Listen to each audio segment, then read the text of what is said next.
Phone radiation is harmful, but few want to believe it. Concerned about laptop radiation? Well, you should be. Cell phones do seem to have some mysterious effect on the brain. Guys, I had no idea that I'd been exposed to this unseen radiation, EMR, without even realising it. So I've got to find out some more information, and I've got to find somebody who knows what they're talking about. Firstly, thank you for taking time out of your busy schedule to see me today. You're welcome. I'm actually here to ask you some questions about EMR. Sure, let me share with you some information. So when we look into electromagnetic radiation, we need to understand there's so many components to it. The first thing we need to see is, of course, the ionizing radiation, which we refer to like nuclear exposure, space exposure, where these kind of ionizing radiation can be dangerous. Even also the usage of like X-ray. And then there's another component which is less harmful, but we cannot rule it out, which is non-ionizing radiation. These come from our phones, laptops, our microwave, and even our Wi-Fi. But you must know something, that there's something called as rouleau formation, where red blood cells start to stack on each other.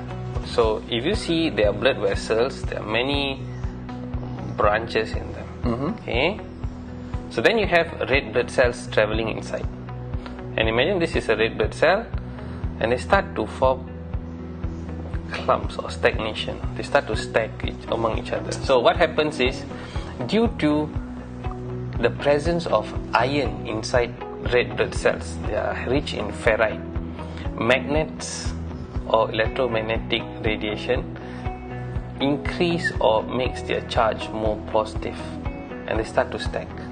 And when they start to stack, this disrupts their interchange between delivering oxygen into the cells and then taking up carbon dioxide into the red blood cells. There's many studies and journals that are citing that an excessive exposure towards EMR can lead to cancer provocation in the body, whether it's benign or malignant. Possibilities are there. After hearing about all these health problems, I'm a bit concerned about myself, and I'm curious to know what my red blood cells could actually look like. Yeah, we have a simple prick test, and we can actually analyze the red blood cells. Okay, let's do that. Let's go. Being always on the phone and my laptop for work and learning about the health effects of EMR is beginning to worry me.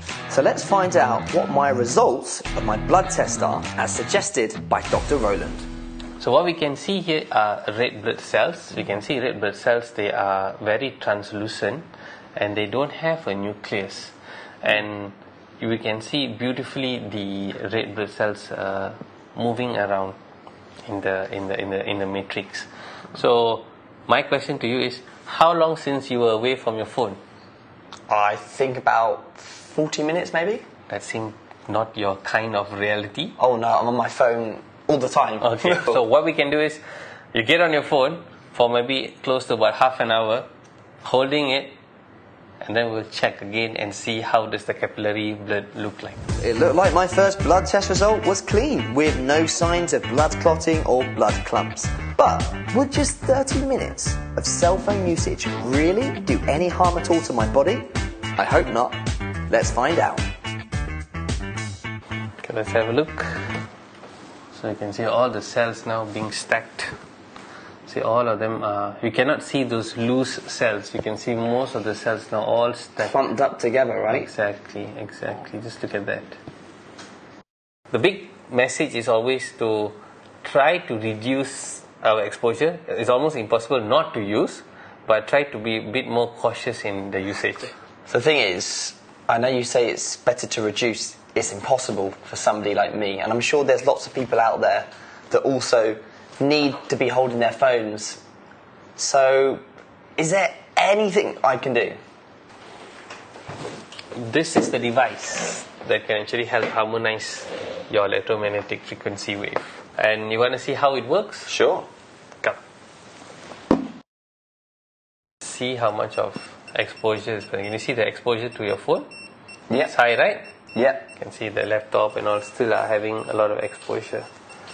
So I'm going to turn this on. Wow. No exposure. It's 0. Yeah, exactly. With the environment harmonizer turned on beside me, Dr. Roland and I proceeded to do a third blood test to see just how well this technology supposedly suppresses EMR. Okay, so this looks completely different to the last test, doesn't it? Yep. Clearly looks different, lesser rule of formation. Okay, well, thank you so much for introducing me not only into the health factors we need to be aware of when it comes to using devices, but also thank you for showing me a solution that can eliminate that.